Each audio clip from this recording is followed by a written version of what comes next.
Yeah, and I see a lot of the Drake stands saying like that he didn't say anything, and I just feel like it's a lot of people It's that can't really break down it's so lyricism funny because saying that. there is so much, and it's really crazy when you really get into these bars. Yeah, man. Shoot, getting into these bars, man. Let's get straight into it, man. Euphoria by Kendrick Lamar.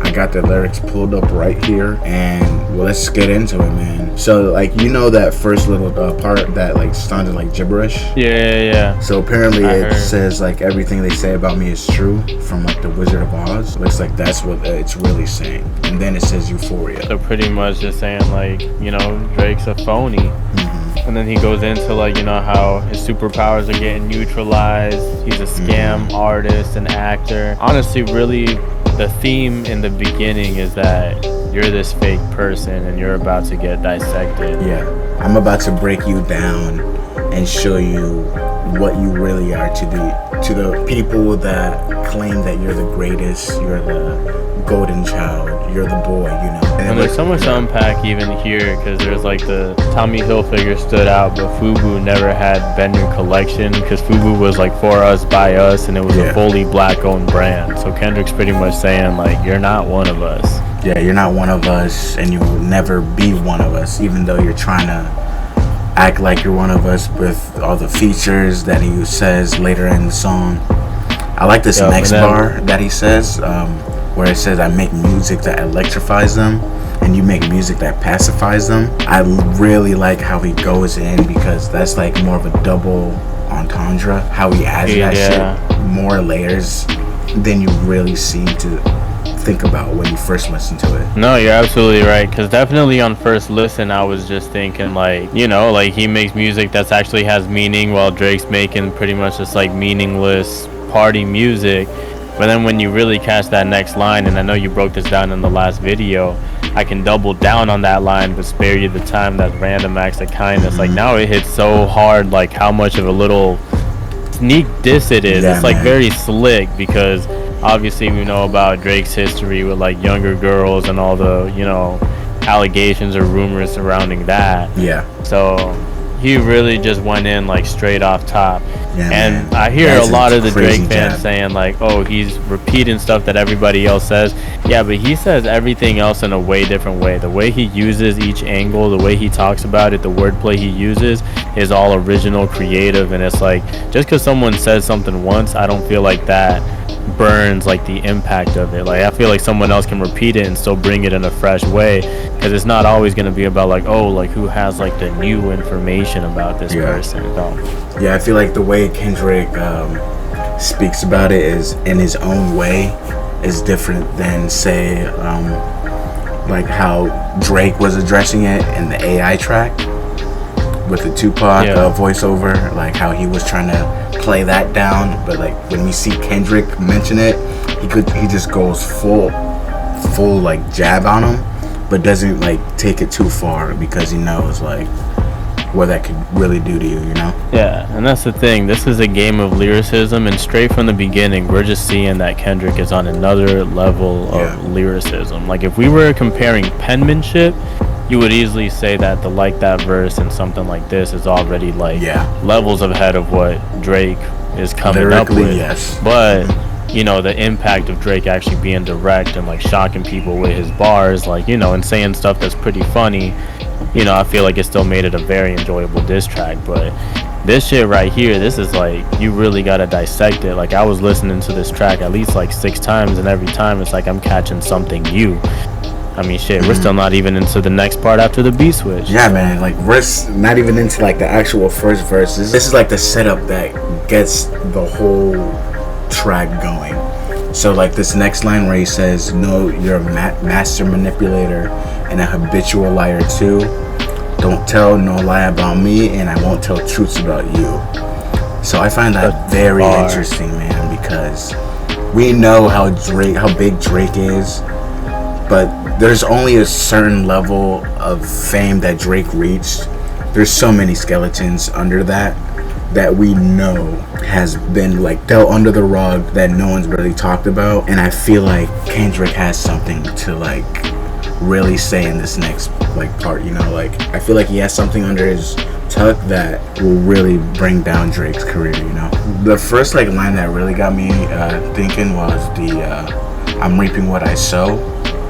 I ain't thinking about no reaper." Apparently, people are speculating that's a line like directed at J. Cole, because I think J. Cole mentioned something about reaping what he sows. Right. Well, back to the first person shooter track with J. Cole. I mean, it's very interesting because Kendrick's really kept up with this theme ever since J. Cole just made that verse, which pretty much was something about like, that it's going to be your funeral.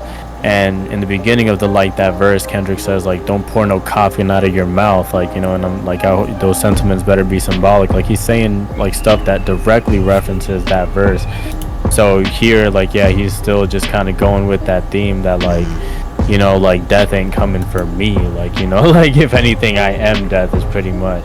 Yeah. But yeah, I mean, his verse low key, like he's even flexing about his money a little bit. He's barring out, so he's still not even he's still just having fun with it on this new beat switch.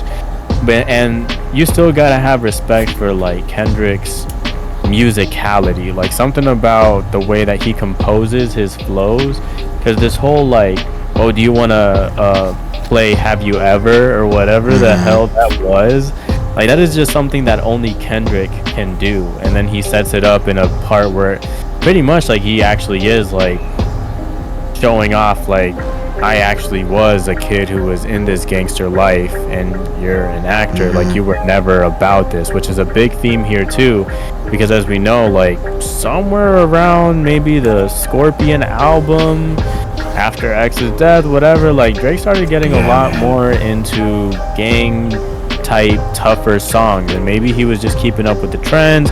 Maybe he feels like he's tough now because he has enough money to where he can just afford to be tough and like have like mob ties and connections like that and stuff.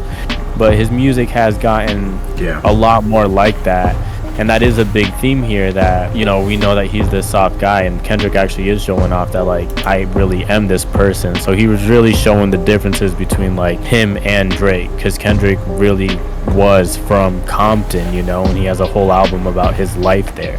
And what we know about Drake is that he's from Canada, and he was on Degrassi, and then he just kind of became a rapper. So it's very different. Kendrick has actually seen like the hardships, all this BS, whereas Drake did like grow up not as rich, but he did see a different light than Kendrick did. Like, he grew up in a completely different way.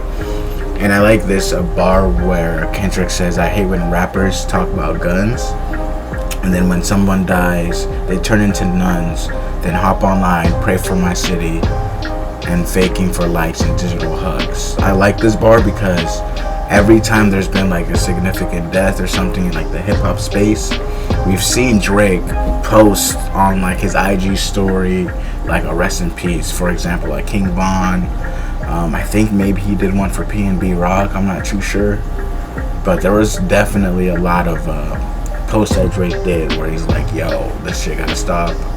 And apparently he was in some campaign for Canada to stop gun violence, about Remember Me Toronto. So there's a lot of underlying things that Kendrick lays out in these few bars that just goes crazy. And the difference is like, Drake can't even say like, oh, I'm just expressing like what I actually saw in my childhood, because like now we know that he's just doing like whatever sells. So it's just kind of like extra fake in that way, in a sense. This next bar right here, I didn't really get it until recently, but it wasn't really aimed at Drake, more aimed at who Drake is affiliated with, Jay Prince, right? Yeah. So in this bar, he's like, his daddy a killer, he wanna be Junior, they must have forgot the shit that they done. So it's like alluding to Jay Prince Jr., who had, I'm thinking he's talking about the Takeoff situation too, man. I'm reaching a bit, but I feel like he's talking about that situation as well, because Drake was sort of a part of that situation too, being honest, because he was in the funeral. He's part of the Jay Prince situation. I feel like it might have been something about that, and he goes at Jay Prince saying like, yo, I'll come for you and your family too, I don't give a fuck about anyone. Whoever goes at me, I'll go at anyone back.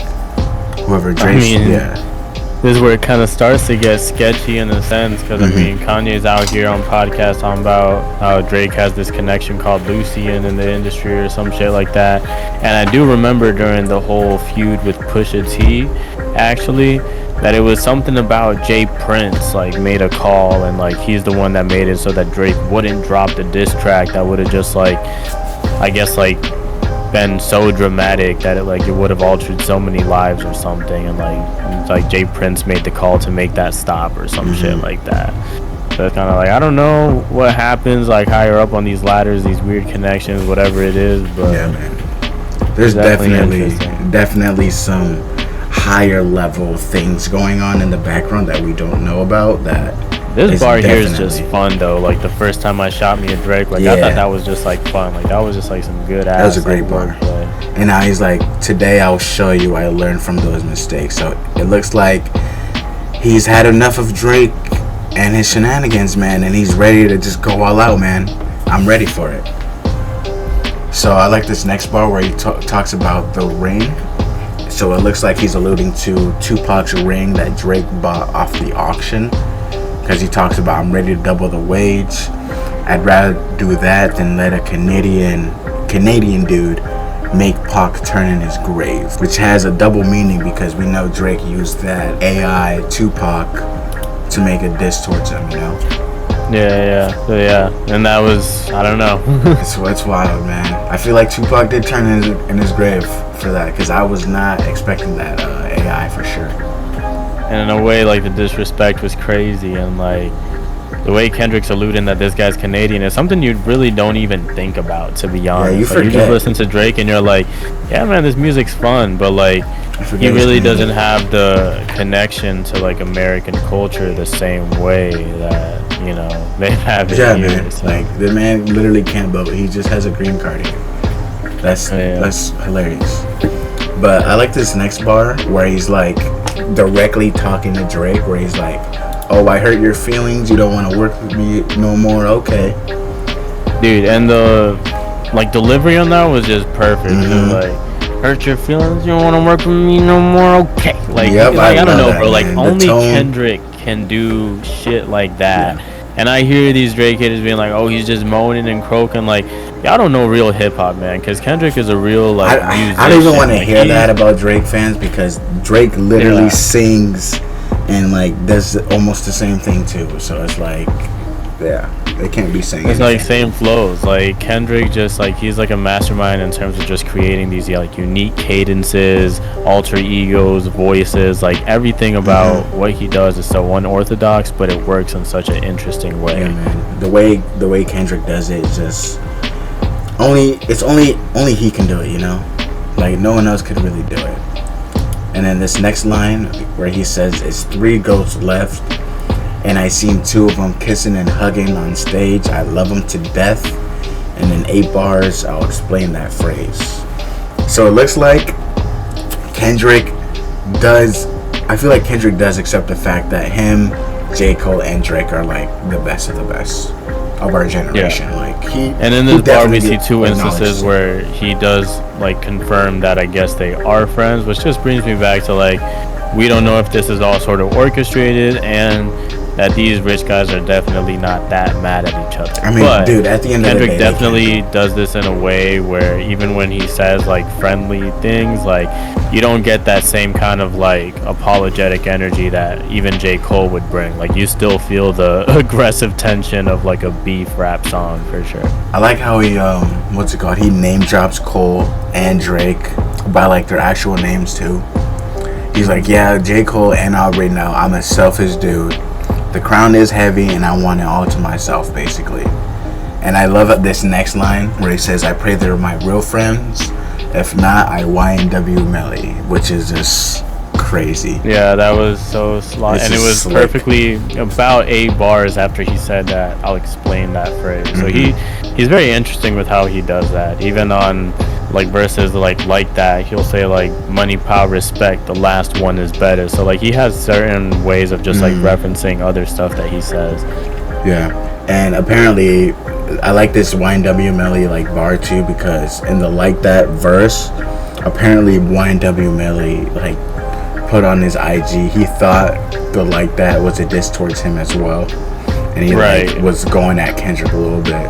So now Kendrick actually name dropped him in this song, which is a diss towards Drake, which is just too funny in of itself. Even Gunna caught a stray on this one. Yeah, man, he's like, I think that's a little bit later in the except he does say fuck Pushin P. So yeah, the Pushin P. So that was kind of like the first stray. T. Yeah.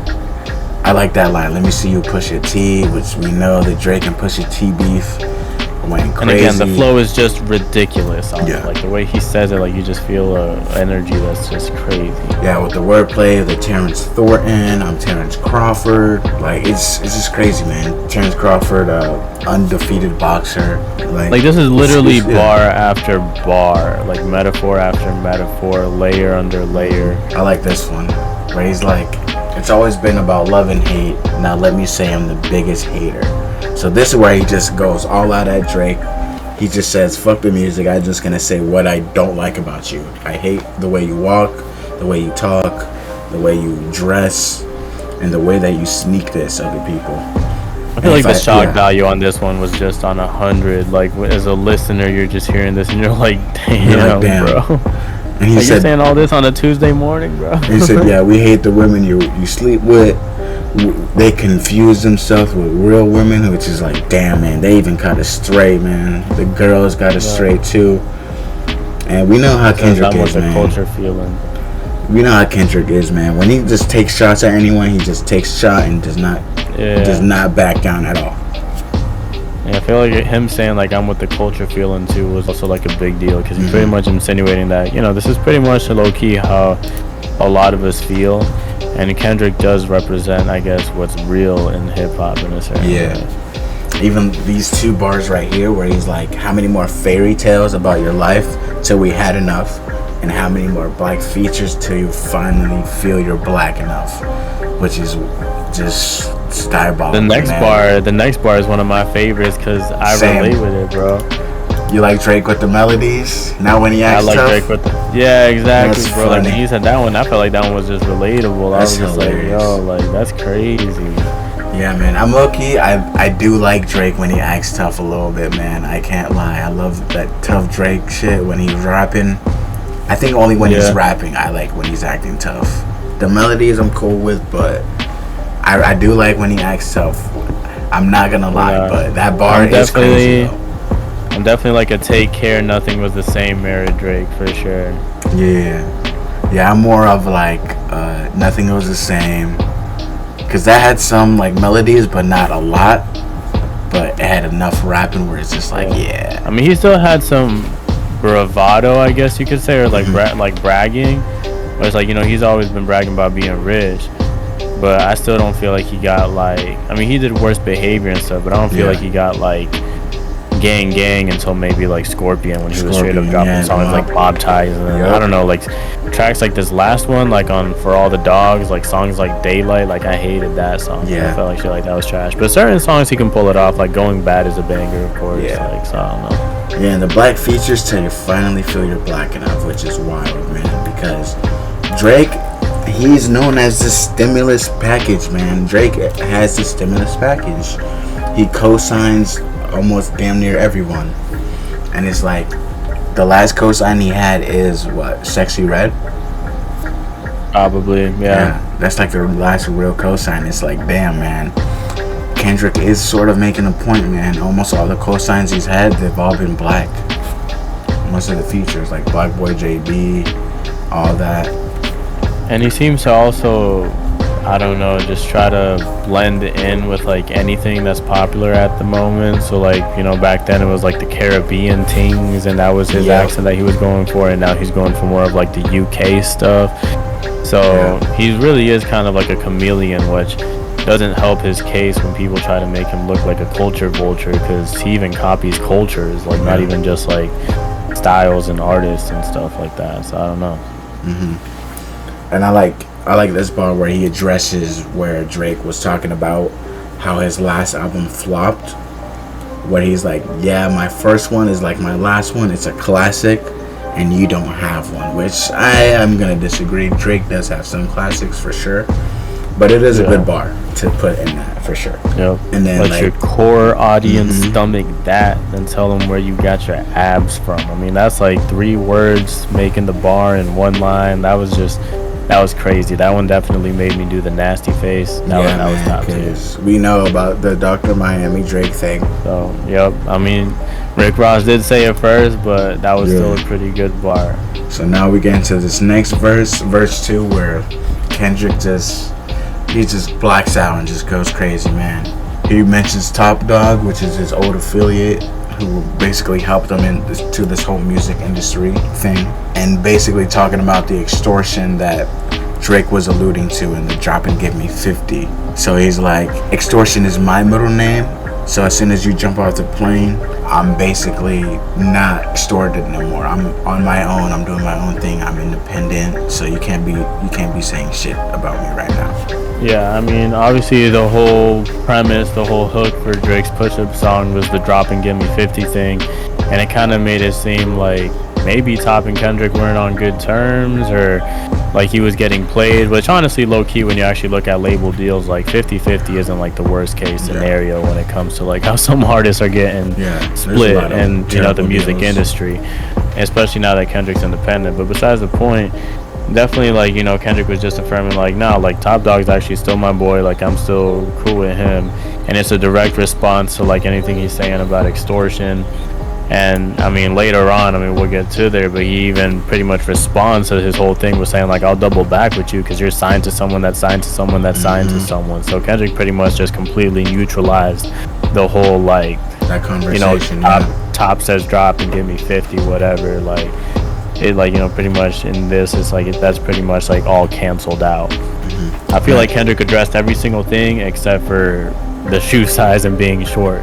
So yeah, because it's like you can't really say nothing. Yeah, he didn't even bother responding to anything about that, but everything else, like Kendrick definitely responded to any other angle that Drake had.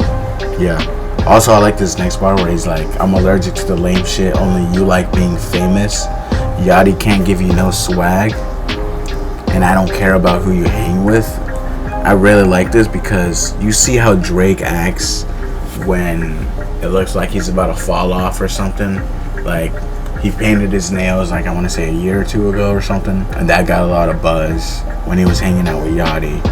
And then when he dropped Her Loss, there was a lot of things he was doing. Was it around that time he was changing his hair, or was that after? Possibly. I think it was after. I think it was, or was Certified Lover Boy, around that era, where he was like changing up his look a bit, like the crazy fro. He had like that Boondocks looking haircut.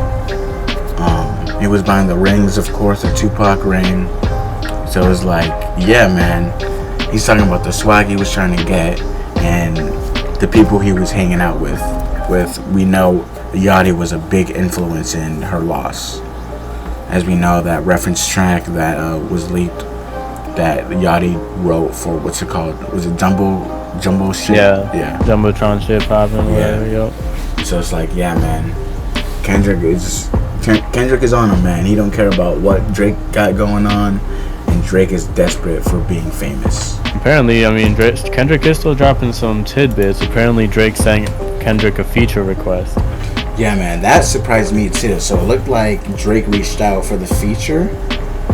So it looks like it was for first-person shooter. It might have been for first-person shooter, because I don't know when Drake would want to ask for Kendrick's, like, for a feature from Kendrick.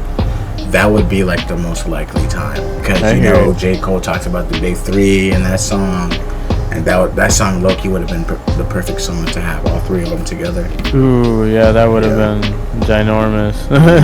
That song would have went insane. Yeah. In another universe, you know. Yep. It is just crazy, man. He just took his black card. He's like, I don't like him to say the word nigga. Funny too. It is hilarious. Shit just cringe-worthy. It ain't even gotta be deep, I guess. Like, I don't know. Like, it's just interesting because, again, like, I've never questioned it, like, hearing Drake. And honestly, he probably is allowed to say it. Yeah. But just something about the way Kendrick was saying that, like, you just understood where he was coming from, and it was really funny. So it's funny because, like, Rick Ross was also like poking fun at Drake before this, with calling him white boy and all that, calling him BBL Drizzy with his nose and all that. And then we saw the Drake post with his mom about like Rick Ross. So like this line just makes it even funnier because it's like it's cringeworthy. You're posting about like the conversation you had with your mom and all that. It's like, damn, bro. And like this next line, he's calling him, they call you the boy, but where's the man? Because I ain't seen him yet. Which is just, and honestly, this whole stanza, I mean, he's actually even kind of being nice. Like, just keep making those songs that make me like wave my hands and walk straight. But it's kind of like a warning setup too. Like he's saying, like I ain't even bleed him yet, and it's like setting up for some more bars. So like low key, you could technically call this filler, but it's pretty much like Kendrick's building up because like he's not even done giving this guy an ass whooping. So. I don't feel like there's any filler in this song. I feel like Kendrick did not waste a bar for sure. Every bar Kendrick said was for a purpose for sure. Like it was to set up something, or it was for the overall picture. Like it was definitely meant to be this way, you know? Yeah, because I mean he went 6 minutes, and it almost like reminds me of like when you're in an actual rap battle, the way that he like sets up some of these things, and he actually takes his time like setting up punchlines, setting up concepts. So like even when it is like if I say filler, it is kind of like everything has a purpose though. It's not necessarily filler in the way where it's like there's like, you know, a random bar just to like take space, but it's definitely like he took his time, and there's like I don't know, like if he wants to build up to something, he's gonna write those 3 lines like building up that exact concept. So it's definitely not like rushed in any way. Like yeah, it's very true, because I like how he mentions in this next bar where he says you try to cease and desist that like that record. Oh, you ain't like that record? Back to back, I like that record. I'm gonna get back to that for the record. So it looks like Drake did send a cease and desist, which is actually kind of wild and petty. Yeah, that's some petty little shit tidbit for sure. That's some Drake petty stuff for sure that he would do. Well, Rick Ross was saying on Champagne Moments that apparently Drake sent a cease and desist to French Montana. So is this like some little like snake shit that Drake's doing behind the scenes, like just trying to get songs taken down from other artists? Like I guess. But we actually skipped one of the funniest bars. Oh yeah, let's get into that. Right after the setup with the matter of fact, I didn't even bleed him yet. So he talks about Sexy Red, man, where she just catches a stray, man. She just catches a crazy stray where he says, I believe you see 2 bad bitches you don't even like women. You might pop ass with them, which is crazy allegation. Yeah, and it just like, I don't know, there's so many layers to that, because like, you know, he's calling him a bitch, like kind of feminine, but at the same time it's just relating to like how Drake pretty much, like I was saying earlier, he's a chameleon. He just like mashes in like with whatever he thinks is trending. And Kendrick saying like he's so worried about like being famous and being popular that he'll even like, you know, pop ass with a bitch because he's just worried that much about charting and stuff like that. So I like this one too, this bar where he's like, why would I call around trying to get dirt on him? You think all my life is rap? That's whole shit. I got a son to raise, but I can see you don't know nothing about that. Which is just straight gut punch to Drake, man. I feel like because as they both fathers, and we know Drake was allegedly trying to hide his kid from the world, but Kendrick is like, no, I bro, he was hiding the world from his kid.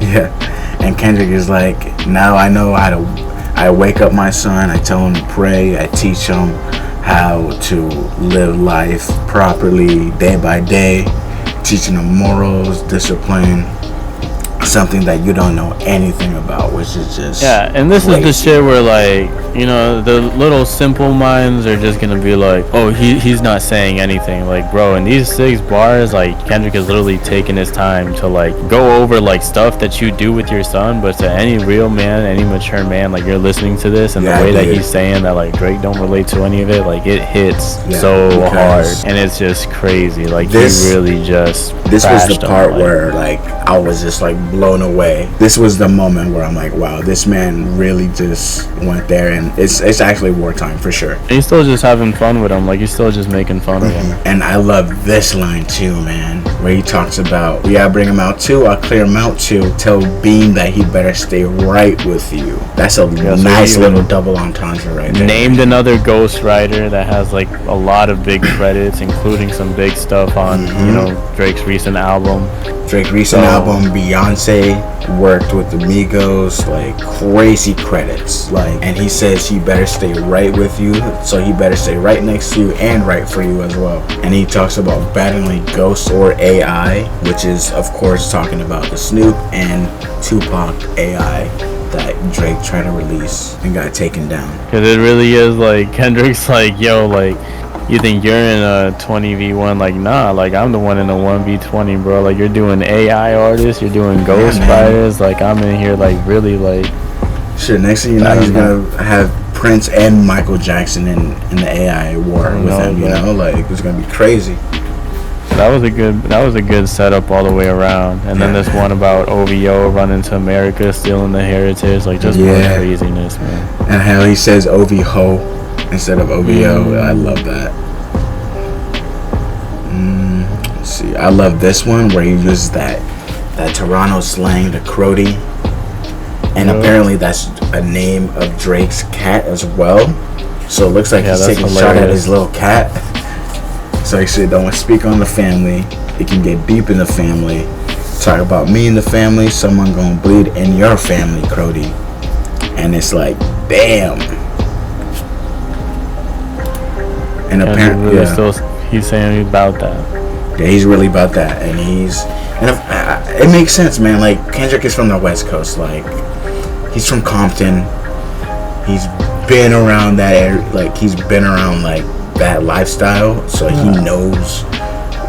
Like, and we already know Kendrick for being Kendrick. He's not some pump faker. He's not some guy that even necessarily brags about having guns and stuff. Like, he's actually very conscious, and he's tries to like talk about like the negatives of the streets and stuff like that. So, I mean, definitely he's someone that's just very, very believable.